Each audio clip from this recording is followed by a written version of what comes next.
Well, welcome one and all to the latest episode of the Wise Agent Society Sharpen the Saw. This is actually episode 18, which is cool. I don't have to ask anymore because it says right at the top of my thing there. We have the pleasure of having Mr. Michael Vestuto, real estate agent extraordinaire in Las Vegas, once again on the show. Long time no see, buddy. Love the beard. Thanks for coming on today. Thank you. It's a pleasure always speaking with you and catching up. Yes, sir. So tell us about the beard. It's the No Shave November, right? Yeah, it's No Shave November. Someone asked me today why, it's No Shave November. I don't know where that derived from. I don't know, but I want to say, is it a cancer thing? Like a cancer awareness? Well, that's what I thought. I know October is breast cancer month, and I thought maybe November was testicular cancer month, but you don't really see it like, I don't know. I don't know either, but for some reason, I don't know for sure either. That's what I'm saying, but I think it derived from that. We should look it up. Maybe Tara will look it up and put it in the chat comments or something and tell us. That would be cool. Sure. But it looks good, buddy. I like the beard. Thank you. It's, as you said, it's the wisdom look. It's the wisdom. I can see your wisdom colors shining through. Yeah. Mine gets more wise every year. So it used to be all kinds of weird colors. Now it's getting to be mostly a gray. I actually want it to be all white. I want all my hair white and my beard white. There you go. Straight Santa, bro. That seems to be like the trend. I think it looks sharp, Yeah. I actually get my haircut and all my stuff done tomorrow. So I should look a little more GQ, a little less Santa, Good. after tomorrow. So check me out on Thursday's show. We'll see if there's a difference. See you all cleaned up. Yeah, I got cool barbers and stuff here. So I try to hit them I'm going to get on a proper schedule and do it every 2 weeks. So looking forward to that. So last time we talked Las Vegas market data. And today we are going to talk about, we're going to go into discussion about the NAR lawsuits, what that is, what that means, what it could mean, all of those things. And if we have some time, we can also talk about interest rates. They're high. What's that mean? Did you hear or see about the Fed's announcement on raising rates there? Did you see that? Was that yesterday? Yeah, I saw that they weren't going to raise any the rates for the rest of the year. Yep. Maybe no more. Yeah. We can finish that. Let's talk about that for just a minute. Okay. Because I saw, Aaron Gordon. Yeah. He's a good homie, and I'm not sure how well you know him, but he's. Oh, I know him really well. I figured he did. Yeah. Yeah. And he's just got so much great information. But I saw him post. That's why I knew about it. And he was saying something that they probably won't raise it anymore, or maybe that's what they indicated. Like we're maybe done raising rates. I'm not sure, but it could be. And that, then the question is, when will they start going the other way? And he said that typically it's 8 months, 6 to 8 months after they stop raising the rates. So he was saying, what did he say? Late spring, early summer type thing. We might see stuff starting to tick down. So what do you think about that? And what did you hear or read about it? I've heard the same thing, but I've also heard that nobody knows, not even the major economists. I mean, usually, whatever the 10-year bond is, the yield spread is usually 1 to 1.5 points above that. But this year, it's been hanging about 3 points above the 10-year bond, and nobody knows why the spread is so far apart for mortgages. And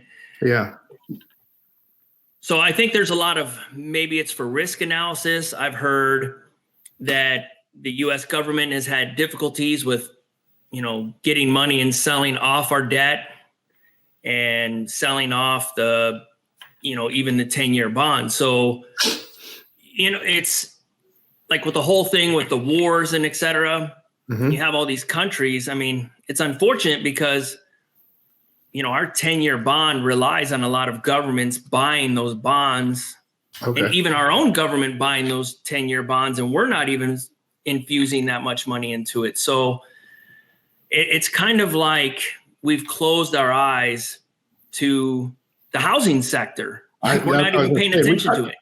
We touched on that a little bit last time, and I think you're right. It's a weird thing. Like it's in a weird blind spot where it shouldn't be, because it's major. It's a major factor in our overall economy, and it does seem like they are not considering it now.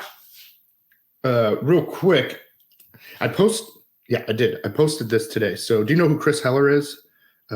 Name sounds familiar. Used to be the CEO or the president of Keller Williams International, right? So he was huge in growing Keller Williams internationally. But aside from that, now he's like Ojo and whatever else he's in, or Movoto, or however, I don't know, but he's involved in some other cool stuff along with Jeremiah Taylor. But anyway, they have this show similar to this, and they were posting, this guy was talking about basically, and we talked about this a little bit, I think last time too, that there's a ton of equity stuck in houses, right? Yeah. You got to watch this thing I posted today. I just reshared what they put. Okay. But it's talking about debt consolidation, I think is what he said, but maybe it's debt restructuring, whatever. Mm-hmm. So put it this way. Okay. If people are, worried about or reluctant to take on a 7% or 7.25% interest rate on their house, right? Uh-huh. They're like, whoa, I can't afford that. Like, I can't sell my house and get that money out of there. And, I want to, but I can't because the interest rate's too high on the next place, right? Yeah. Okay, well, he starts off his conversation showing the overall credit card debt load, and also the overall maybe money going into the economy. I can't remember. There's a couple of different charts he shows. And in there, he talks about the credit card debt is through the roof right now, and it's not 14% like it was pre-pandemic or whatever that number was. It's now 24% or whatever, right? And anyway, so he was showing that your overall combined or debt average, I forget the words he used right now, is probably 7% or higher total anyway. True. So, and then they're carrying all this car debt, whatever, at these high rates, right? Credit card debts, these other different debts. And what you can do then is sell your house, take that, and then it talks about the average equity in a home is around $200,000. It's maybe a little less, around there. So you could sell your house, pull that money out. You have plenty of money to put into a down payment on the next house. Pay off don't put all that money, but take some of that money, pay off your debts. And then you have a 7% interest rate. Basically, you're in the same spot payment-wise and everything else, but with zero debt. Sure. So I think that was a cool way to talk about that, because sometimes we get tunnel vision, right? Like, interest rates are high on the houses. We can't do this, and really, you could be saving money, or at least be neutral, or maybe even just a little bit higher on payment, but no debt. Yeah. Or very little debt. Have you heard anybody talk about that or thought about that? I've heard it. Yeah, I've heard about that. I've even heard about people doing a HELOC. And even though a HELOC may run you 9 or 10%, you paying off a 20%, credit card, or paying off a house, or paying off a car. Mm-hmm. I think that's good for people that are good with their money. But I think with a lot of people, we pay off that credit card debt and then we just reaccumulate new credit card debt. And my real concern is, right now they just said that we are in the largest amount of defaults we've ever had in history for auto loans. And that the average auto loan is like I think it was like $900 or maybe even $1,000 for the average car payment right now. $1,000. And yeah, and we know that a lot of people are living off of credit cards. We're over $1 trillion in credit card debt. They also said it's like 40% of them are late or something like that. I don't know which age categories, but watch the thing and you'll see they're late on their credit card payments. So my concern is, and I'm starting to see it now with my own clients, is even if interest rates were to go down, like we're talking, if interest rates go down to 5%, we're going to have a flood in the market, houses are going to skyrocket. What I'm finding is that people's debt to income ratios are so high right now that even with interest rates coming down, they still are barely qualifying because of their car payments, their credit card debts that they're accumulating. They're basically putting their surplus of what they can't afford on their credit card month after month. That's adding up.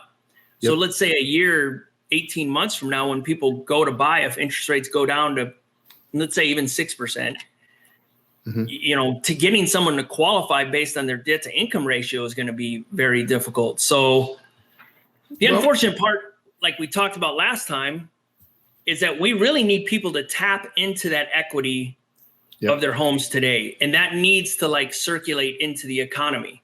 And everyone's totally forgotten about the housing sector. And how integral that is in every facet, whether it be residential or commercial. Yeah, no, it's true. It's true. But I think this is a viable way then for them to free up that money and get rid of these defaults, because it seems like people are starting to get in trouble. They're getting defaults on their cars and on their credit cards. whether it's good or bad, or they're good with their money or not, or any of the things, the problem is there are problems. And so I think that if they were to, this is an out in a way, so they can sell their house, tap into the equity, get into a different house. Maybe they need to downsize. Maybe they need to get their payment down. That would be smart too. Some people, of course, need to upsize. Some people have another kid and they need another bedroom. They need another thing. So they need to expand. So there's that too. So I think it's just an interesting way to be able to move forward with that and to unlock some of that. Now, I also agree that I wish that there were people smarter, at least than me. I don't know about you, but I was going to say us, but I don't want to speak for you. But people that are smarter than me in the government sector that would be focusing on incentivizing people to be able to unlock this equity and do something one way or another. So I don't know the answer to why or how that could be, but I do believe it should be a focus, like you were saying. Yeah, right now, unfortunately, we have the perfect storm of everything that's kind of hurting. You have prices going up, interest rates going up, and the lack of availability for homes. That it's like the perfect storm of negativity. And something's got to give. Either interest rates have to drop significantly, incomes either have to rise significantly, or prices have to go down. And none of that is occurring right now. Yeah. It'll be interesting to see how it shakes out, because like you said, we don't know really how it's going to shake out. Nobody does, because it's such a weird time, and the events that are happening haven't happened before in the way that, coming together this way. So we're just going to have to kind of see how it goes. But I think unlocking that equity is a good way to go, and absolutely get started there. Oh, check this out. So I'm going to read some. I always forget we have comments going here. Okay. So I'm going to read some. So Tara told us that the No Shave November is to bring awareness to cancer. Yeah, the official No Shave November organization was launched in 2009 in Chicago. The Hill family started it to honor their father, whom passed away from colon cancer. I think I said prostate, you said testicular, and it was colon.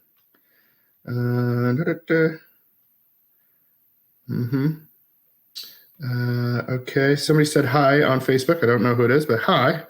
It just says Facebook user. And Jason Hayes, dude from Marshalltown, and is now in Iowa City. Him and his wife work in real estate there. His wife has a real estate company there. He says, have a good credit recovery company in your SOI. Totally.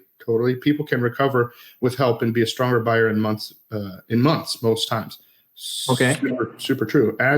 He's also saying adds value to clients feeling they can't get in a house. Maybe they just can't today. Super true. That's why it's important to talk to your real estate professionals like you or I and come up with a plan that makes sense, for you. So we have to look at a lot of different factors, your income, absolutely, your payment load that you can handle, or whatever your risk tolerance is, the client's risk tolerance. We need to go through all of that and explain the options so that, like I always say, it's like we're never going to pressure you to buy or sell or do anything real estate wise. I'm going to go over and consult with you and show you all the options, and I'm going to help you make the best decision for yourself and or your family. That's what I do. So, we need to ask a lot more questions, more, personal probing questions. We need to find out, like, what's the reason for your move?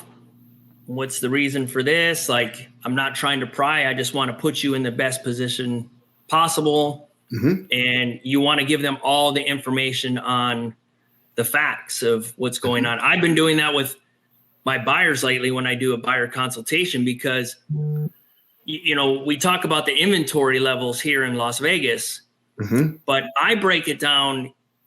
Like right now, there's about 5,400 properties on the market, but I break it down for people to really show them, because you want to take out the luxury homes. You want to take out the new homes, and anything that's been on the market for longer than 60 days really is a useless property. It's not selling for a reason.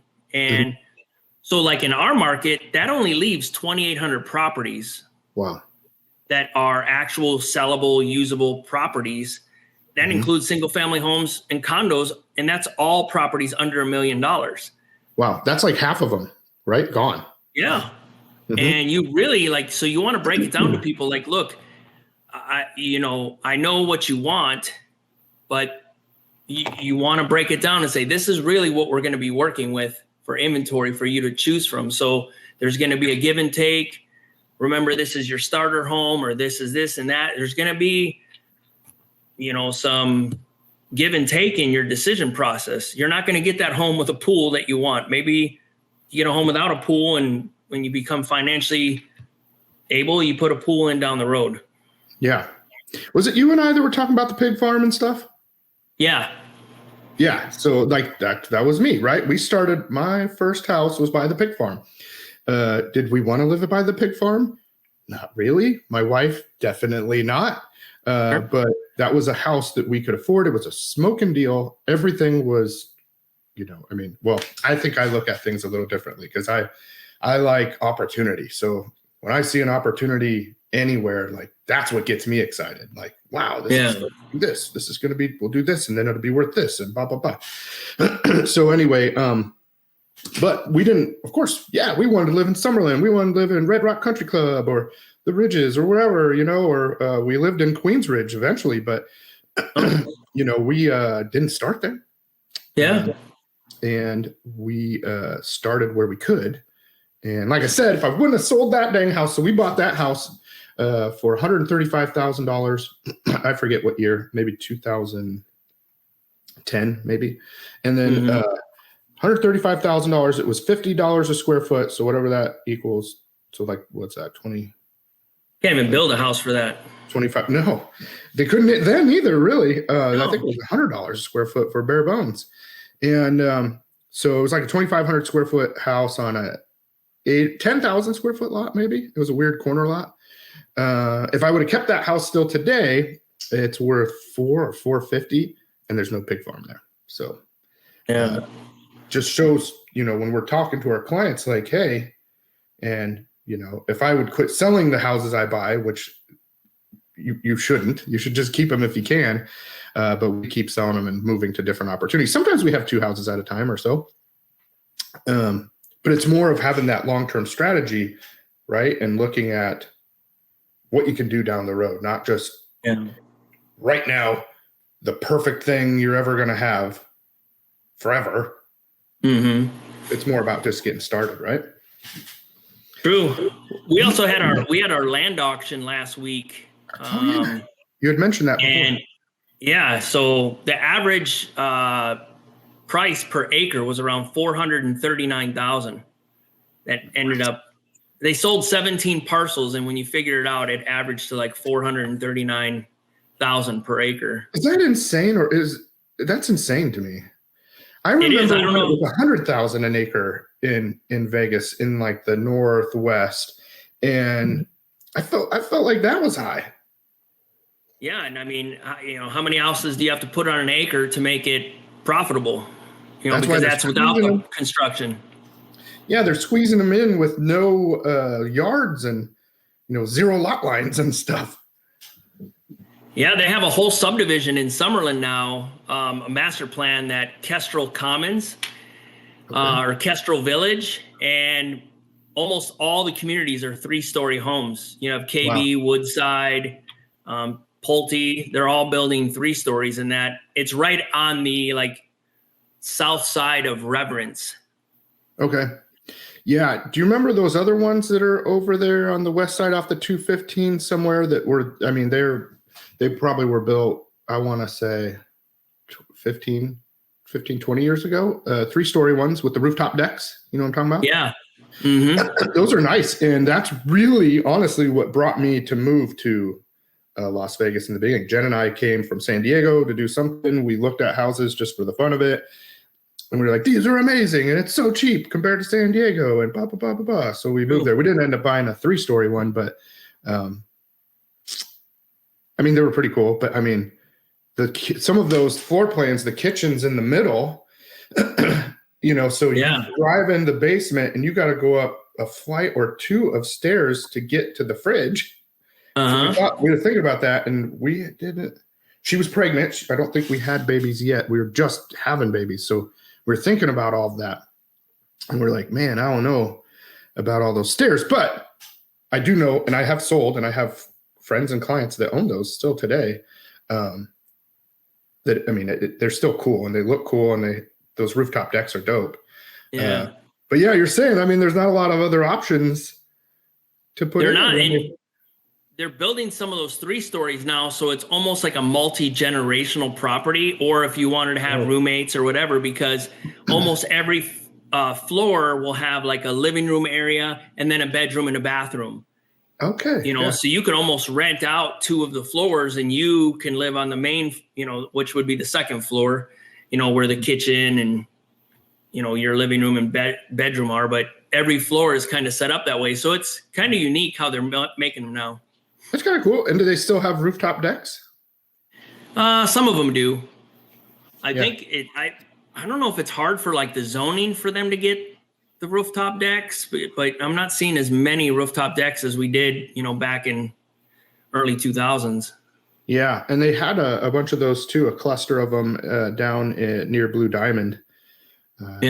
Where those were at, but I sold some of those too. Kevin Wool, what's up, fella? He's saying, what's up, fellas? To us. I can see that. What's up, Kevin? Kev Dowd. If I was there, we could go install some ceiling fans or something. Kevin one time came over to my house. I think I grilled steaks and stuff for a bunch of people, and he helped. Or I more like helped him install a ceiling fan. I don't even know if he used a ladder. He's so tall. Is that part of the warranty work that he does now? Yeah, man. You get a warranty with Kevin Wool, and he installs ceiling fans for you. Perfect. I'm going to start using that for my marketing. Yep. What do you need? Odds and ends. He's got you. Yep. He's a good dude. Miss you, Kevin. Yeah. So we've been talking about interest rates this whole time. Yeah. Maybe we should switch gears here to the NAR lawsuits. And why don't you just kind of tell everybody what it is, what happened, when it happened, and we'll kind of go from there. Well, I don't know exactly when it happened. There's multitude of lawsuits that were filed all kind of at once, but we just had the first one that included like Remax Anywhere, which is, I think that's Coldwell Banker, Century 21, I don't know who else. Yeah. Then, Keller Williams, and then NAR obviously was mentioned in that. And it was basically, I think there were 3 homeowners that basically stated that, realtors were fixing the system as far as keeping commissions high. Like price fixing or whatever. Price fixing, yeah. So I really feel that they buried their heads in the sand for the longest time on this, thinking this wasn't going to be that big of a deal. Even the attorneys they hired, I kind of followed what they were talking about. And, I've got all the respect for like Gary Keller. I mean, obviously he built a freaking great company. The CEO of NAR, Bob Goldberg, he's been there for 30 some years, I think. But I feel like they brought out too many suits and not enough like people that are working in the business. They didn't call any of the people the realtors that were representing these clients. They kind of left it up to, the suits, which, your jury kind of looks at these people as, rich, wealthy. Yeah. Unrelatable. Kind of out of touch. And even the attorney in his closing argument said that this is a common sense case. They didn't really explain it well. And, they lost. And there was some pretty damning stuff that came out. There was a video that came out from a Berkshire Hathaway executive. They tried to get a mistrial because they didn't present this ahead of time, but they, had this podcast that they released with him and Tom Ferry. And in the video, the guy basically told people whenever they asked him to cut his commission that he was given an example of what he tells people. And it was a whole explicit, foul mouth. I'm not a whore, a $2 whore on the street. I'm not going to cut my costs and blah, blah, blah. I mean, it was just it just made us look bad as an industry. Yeah. Super unprofessional. Sounds like. Who did that? An executive with Berkshire Hathaway. I don't know exactly his name, but he's been there a long time. And it was on a podcast with Tom Ferry. Wow. So when they showed that in the courtroom, it just made us look bad. Yeah. And then they really got under Gary Keller's. They got him to get pretty heated during the questioning. And then they obviously showed, a lot of training material that talked about commissions, and then talked about how they teach people on listing agreements to go to your listing presentation with the amount already pre-filled in on the agreement, which made it look like that's standard practice. Which is a huge no-no. You're trained from the beginning that that commissions are negotiable, and that this is super risk, like litigious language, that we don't say a certain percent. I mean, it's been hammered into every real estate agent from the beginning. There's nowhere in there that it says to do this stuff, which is the funniest thing. I don't know how we lost that when that's all we talk about is not doing that. I really think it was the demise of all this stemmed from NAR funding and distributing that danger report that they did about 10 years ago. Okay, and what was that? They paid for this study. I forget who did it, but it was a danger report on real estate and the market. And it talked about what the industry as a whole was going to face for challenges and obstacles. And one of the things they talked about was commission compression and how, incomes were going to be compressed, and how it was going to, they even talked about Zillow and how eventually they're going to align with a large franchise, just this whole study. And they paid to have this report done, and then they distributed it. So that's when it caught the eyes of the DOJ. And the DOJ came down on us. Now the DOJ, since we lost this lawsuit, they met with that attorney that won the lawsuit.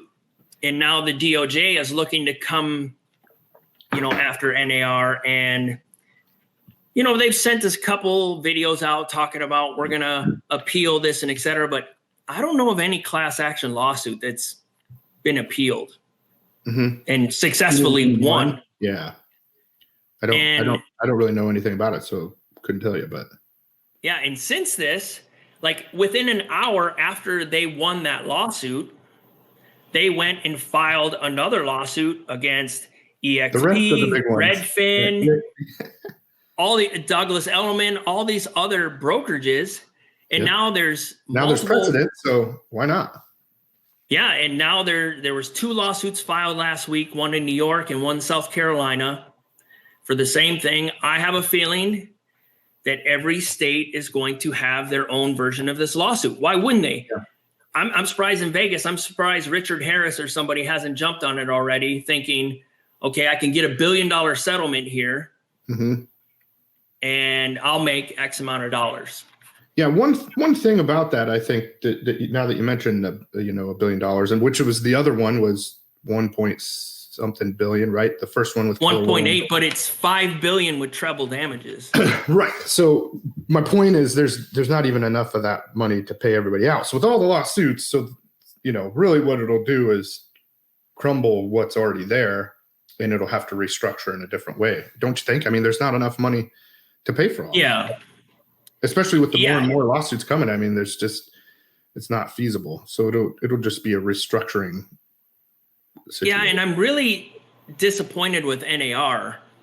I would have figured that right away, NAR would have came out with a disclosure of some sort and they required every realtor to have it signed and explain to their clients to discuss compensation that you have to have in your file that covers your butt and covers NAR. Yeah, the client has to sign it. Like, hey, commissions are negotiable, which, again, in all of my trainings, that's all we ever talked about, was that it is, and that you don't come out, and you can still pick what you want as a realtor at your own business. You can pick but it's negotiable. Like, not everybody does it. And if you don't want to work with me and this is what I charge, that's fine. Or even better, have a tiered structure. So, here's what I offer for 5%. Here's what I offer for 6%. Here's what I offer for 7%. Whatever it is, all that makes a lot more sense than, like you said, kind of burying your head in the sand or not getting in front of it, which I feel like, since I've been involved in the real estate community for whatever it is now, 10, 12 years, that they've done a poor job of getting in front of all this stuff. And starting with Zillow, way back when I first got started, my mind was blown, and I kept trying to ask people at the Association of Realtors and stuff, why are we opting? Why do you have to opt out of Zillow rather than opt in? Why are all the brokerages automatically opted into Zillow and they have to opt out? And nobody could tell me. They were just like, I'm like, tell me who voted. Tell me when the vote was that the association, our local Las Vegas Association of Realtors, when was the vote to opt everybody in? And then if they wanted to, in a hard way, opt out, when did that happen? Nobody could ever tell me. They would walk around it, sidestep, and I'm just like, do you understand how crazy this is? I'm like, we are killing our industry. I'm brand new. I don't know anything about anything, but I know this is silly. This is silly, and we should stop and get in front of it. And I think, go ahead. Years ago, I think it was when Dave Tina Jr. was LVR president, they did cut the feed to Zillow. I remember. I think they cut the feed to everyone. I think they even cut it to Realtor.com. Oh. If I'm not mistaken. And they cut the feed. They said, we're not giving out the data to anyone. Yeah. And then they had to reinstate it like a couple weeks later, because all the big franchises had their own agreement. Like Remax, I was at Remax at that time. They had an agreement with, I forget who, List Hub, I think. So List Hub was automatically putting Remax listings onto Zillow.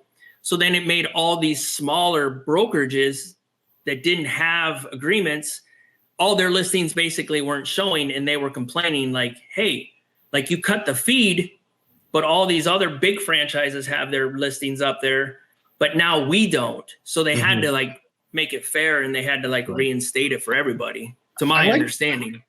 Yeah, no, that sounds right. And I liked the idea, and I liked that he had the gusto, the cojones to do it. I just think that, you know, there were some things that maybe weren't thought about that, you know, were missed there, and maybe you just wouldn't know until you did it. But then also with that, where all these small mom and pop brokerages were reliant upon Zillow for their businesses already. Yeah. And so if you cut that, which is insane because I'm not saying that Zillow is a useful tool. So the people that are using it at a high level, fine. It's still the devil, in my opinion, meaning that it's counterproductive as to our industry as a whole. It is effective and it's a good product. I'm not saying that. But I guess what I'm saying is we should have had our own, which we already talked about that with the realtor.com and them selling the realtor.com platform to which company was it? It's News Corp.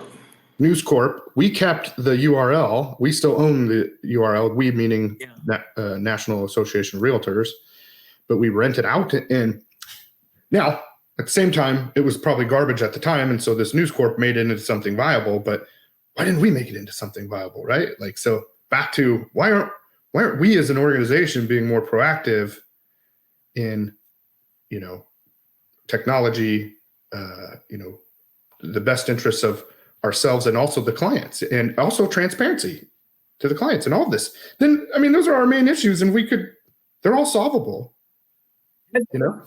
I've had frustration with this for the longest time, and I've spoken up about this because we have a disclosure for everything after there's a lawsuit. We had the Kitech plumbing disclosure that we had to do.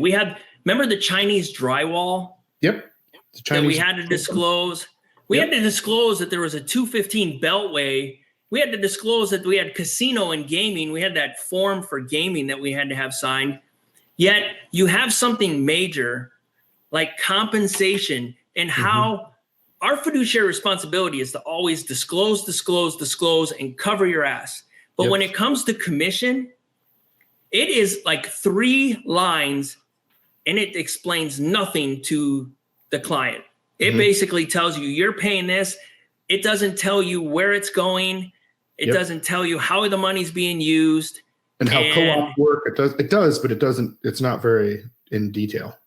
And there should be a separate disclosure for that right away. Like whenever we close on a transaction, we have to supply that commission agreement to the title company that discloses how it's paid. And then at the closing, that's where the seller executes. Oh yeah, I agreed to this. Yeah. Why isn't that form done ahead of time? Because come on, we both know that a lot of agents tell people, I charge 6%, 3 is going to go to the other agent. I'm working with 3 to do all the things I promised you that I'm going to do. But then they end up putting it in the MLS for 4% to them and 2% to the other agent. Yep. So, or even worse, there are people out there, some well-known for doing it and everything, folks from, I'm talking before, not even now. Now, who knows? Like it could be even worse, but there's some pretty prominent people out there, or at least one that I can think of that, you know, was charging 7%, keeping 5%, co-oping 2%. Yeah. And I'm like, and the clients didn't know that. They didn't understand that. Yeah. I know that because I've talked to some after the fact in the luxury market that were like, you know, no, that I didn't know that was happening. I'm like, well, that's why your house sold for $100,000 less than it should have in Queensridge or whatever, you know? So, or why it took longer, or why that agent double-ended it, because they went directly to that agent. Yep. You know, and that's the fact that NAR has not come up with a disclosure and a form that explicitly lays out exactly how compensation is and goes over the statute on why it's negotiable, et cetera. It just seems like they are so far behind. Yeah, I didn't even think of it. That's an excellent solution. They should have done that 10 years ago. Yeah, and they really made themselves look guilty, because it used to be where you couldn't list any property in the MLS without I think it was $1 compensation. You couldn't put it in there at 0 to the other agent. Well, 2 weeks before they were supposed to show up to court for this trial, that's when NAR came out and said, you can now list properties offering 0 compensation. Well, that kind of gave the admission of guilt before the trial started. Because why? Explain that to me. Because you used to not be able to put a listing in the MLS at 0%. You had to put at least $1. Why? Was the dollar to say that so that at least you are paying some commission? I don't get why. Why did they pick $1? I think the way they did it before is you had to offer some form of compensation in order for it to go into the MLS. So they were forcing compensation on the other side is basically correct. I see. And you couldn't, it wouldn't let you enter a listing into the MLS unless it said something of value in there. Yeah. And I mean, I don't know why, for the client's sake, you wouldn't put something in there for the opposite side, because, you're not incentivizing people to come and show your home, and you know what I mean? And then you're cutting out basically buyer's representation that way, right? But the way, it's supposed to be, and the way negotiation is that if your client, chooses that they don't want to offer compensation and they feel that the buyer should be represented by their own broker and they should compensate their own broker, I see. Then, it's okay. I'll list your property. I'll represent you, and this is what you're looking at by not offering compensation. We can have the other side to try to get it from themselves. And I see. I don't know where this is going to go. I don't know how. I have a few ideas where this is going to go. Let's hear it. Well, one thing I really think is going to happen is now that the DOJ is going to get involved, I think everybody wants their money. And unfortunately, realtors a lot of them have portrayed themselves as millionaires in this business, and that it's big money, easy money, blah, blah, blah, blah, blah. You have all these reality TV shows that don't really show the reality of real estate, but it looks like they're making all this money. Which, by the way, a lot of those folks, just so y'all out there know, weren't selling any real estate before the show hit. And then all of a sudden now they sell real estate. But before that, many of them had 0 production. Yeah. And how many times does it show they sold this house for this and this is their compensation? Yeah. Like, this is what such and such earned. Yeah. It just made us look bad. What I think is going to happen, one of the first things that's going to happen is I think that the government is going to come down on NAR and want to convert us to W-2 rather than 1099. They did it to the mortgage industry back when the mortgage crisis happened. And the government's going to want their money one way or another. And the biggest way to get it is through taxation. And I feel that NAR has lost their lobbying control. I mean, we're the largest lobbyist of all of them. But I think we've upset somebody in the political arena somewhere, because they are coming after us fierce. Hammering down, yeah. So I have a feeling they're going to change the compensation, and we're going to end up being W-2 somehow. Yeah. So like the mortgage industry, I think they're forced to take I'm going to say $2,500 a month salary, which goes against their commission. So you have to sell so many loans in order to make up for your $2,500 a month salary. Okay. And then anything above and beyond that, but it's capped. I think it's capped at, I want to say $7,000 for commission as a mortgage lender. And this is nationwide. Like, that's not a per state thing. It's the way it goes. So that's kind of how that looks, and I agree. That's definitely a theory that I've heard that is super probable, plausible that it could happen. Yeah. I also think that NAR needs to right away get with every state, and they need to get rid of dual agency. The problem is, if you don't get rid of dual agency, what you're going to have is the consumer go directly to that listing broker. Right. Buyers are not going to pay for their own broker. We can tell them how much they need representation until we're blue in the face. Yep. When they can barely scrape by to afford a down payment or their closing costs, they're not going to come out with however many thousands more for representation. They're going to go directly to that listing broker, try to negotiate the best deal they can on their own. They already have a lot of the information at their fingertips. Right. But they don't have fiduciary protection at that point. So the fiduciary duty, actually, if they're going to dual represent, well, it depends. If they're going to dual represent, then nobody has fiduciary duty. He's not the agent can't have fiduciary duty to both, because you can't. That's the opposite of fiduciary, right? Like to have one's best interest above all else. So then you're talking if they come in as an unrepresented buyer, well, then they have no protection. So then the listing agent is just working for the seller and trying to get the best deal for them, and the buyer is secondary and is not getting that representation. So all the good deals, all the good stuff is going to go to the seller and not the buyer, which kind of reverts us back to, what was it, 20 years ago when buyers representation started in the first place?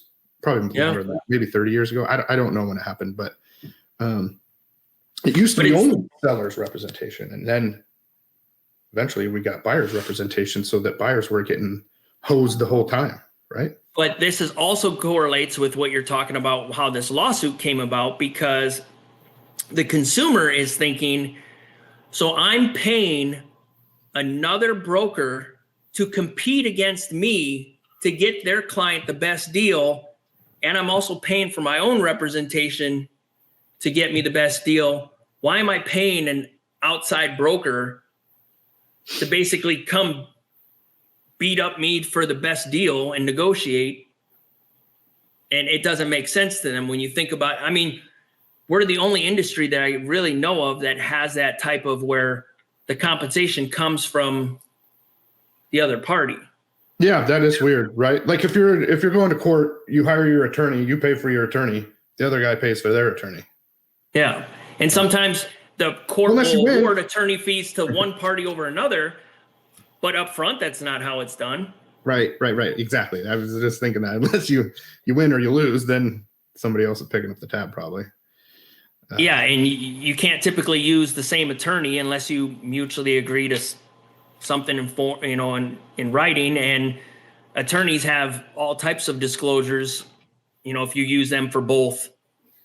I know, like when I went through my divorce, we had a mutual agreement, so the attorney just drew it up, but there was this whole bunch of legality and forms that we had to sign that says, hey, you guys both understand that this is why we came to this agreement. Mm-hmm. And everybody signed off on it to agree, right? Yeah. I've been watching Suits a lot, so I feel like I could handle quite a bit of this court stuff. I'm just kidding, but I do love the show. It was hard for me to get into at first, but now I love it. Yeah. But what I was going to say too is, when you're, take it back to when you're just getting into real estate, you just got licensed, you go to what is it called? The realtor, when you start the you got to go take this class. Code of ethics training. Yeah, that's it. And they talk about the preamble or whatever. Yeah. And they talk about why realtors came about and how that all happened. And the reason for that is because people are, naturally not good. They will take advantage of and crush people that are weaker. And so that's what was happening in real estate constantly before. And, I wasn't there. I don't know. Maybe this was a story they fabricated, but I believe it's probably true because I see it. We see it. People get pretty nasty in this business. They care 0% about the other party and only about how they can get more. And in some cases, get one over on the other guy. They don't just because they don't feel like they're getting a good deal unless they're really hurting somebody else, which is psychotic to me.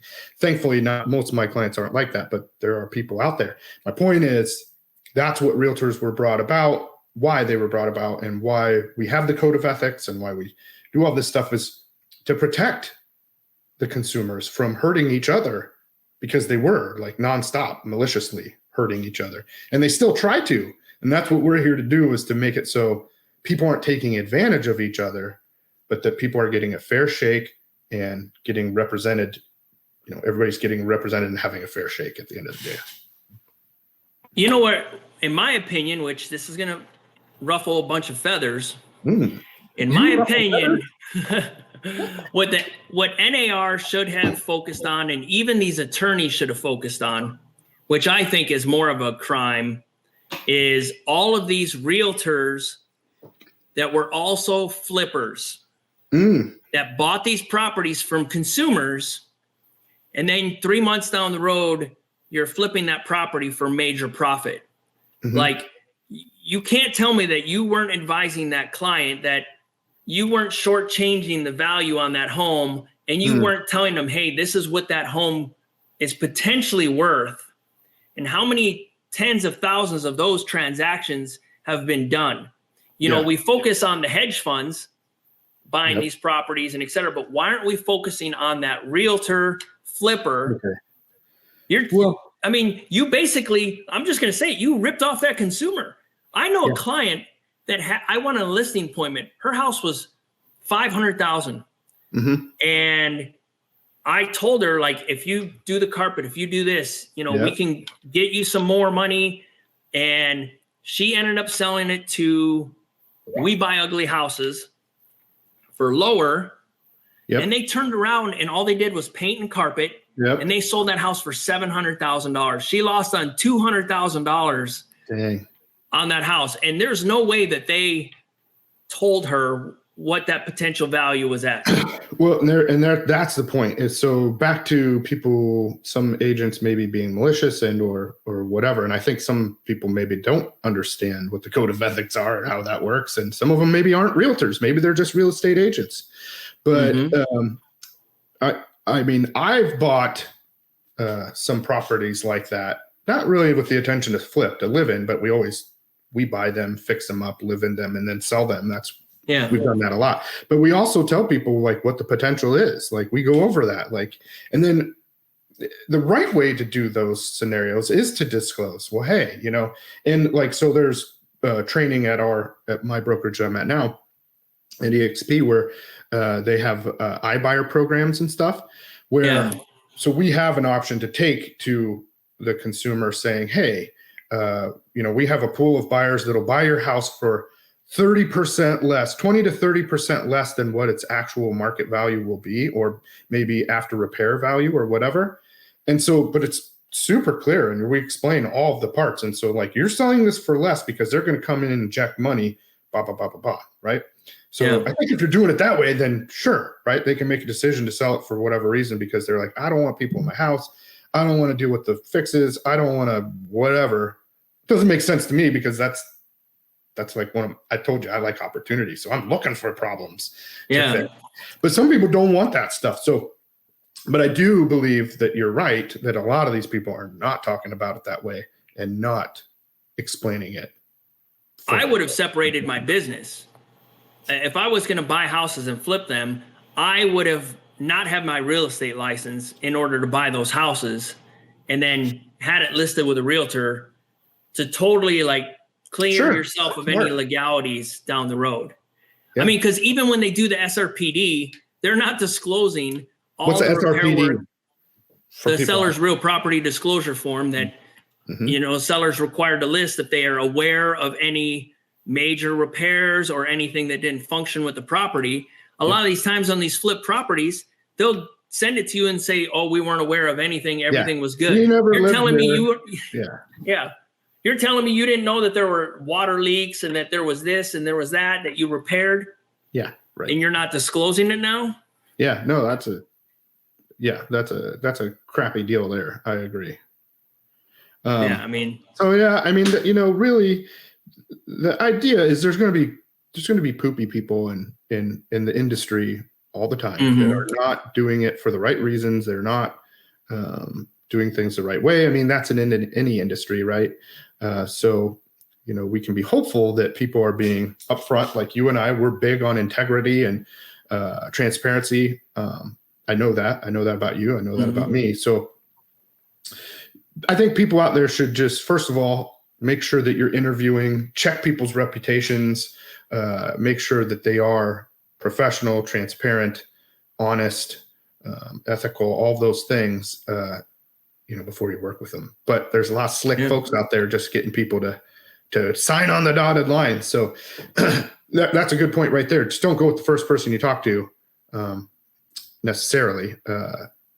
Find out reputation and then go with the one that is going to be fair and honest. Yeah. Another thing that I pose to NAR and our local association sometimes, because everyone's heard about it, our association has talked about it locally and nationally, is you always heard this term, discount broker. Yep. Well, what's a discount broker? If everything is negotiable, what's a discount broker? You're implying that there's a standard or a set amount by saying there's a discount broker. You're right. There really is no such thing as a discount broker. Yeah. Yet we use this terminology in the industry all the time, which I never even thought about that. You're right. There is no such thing as a discount broker when all commissions are negotiable. So it's not a discount. Yeah. I mean, if you're $25 less than me, are you a discount broker? Yeah. That's pretty much what I market. $25 less than Michael Vestuto. Yeah. And I'm $1 lower than the next guy. It's like the price is right. Yeah. That's funny. Well, hey, brother, I could talk on and on forever with you about this stuff. It's always actually a pleasure to talk to you. I like how we can have dialogue back and forth, and we're thinking outside of the box, and we're feeding off each other's ideas. And it's really I enjoy it every time, and I learn lots from you every time that we do this. So same here. Cool. I appreciate you coming on the show. It is time to wrap it up. All righty. But let's go sell some houses. Yeah, let's do it. Let's do some debt consolidation type stuff and whatever we can do to help our consumers get to where they need to go. I think you and I both going to continue to do that. So Michael's information is all at the bottom of the screen. He is a trustworthy, professional, experienced agent in Las Vegas, and he's going to fight for the best situation for you at all times. So please give him a call if you're looking to buy or sell a house in Las Vegas.